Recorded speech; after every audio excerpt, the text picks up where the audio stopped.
حضور اکرم صلی اللہ علیہ وآلہ وسلم نے ارشاد فرمایا، جس شخص میں یہ تین باتیں ہوں گی وہ ایمان کا مزہ پالے گا۔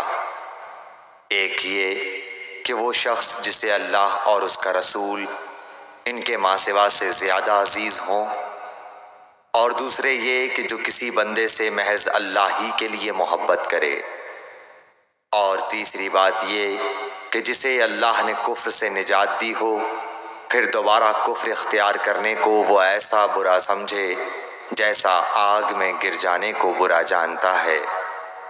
صحیح بخاری حدیث نمبر 21۔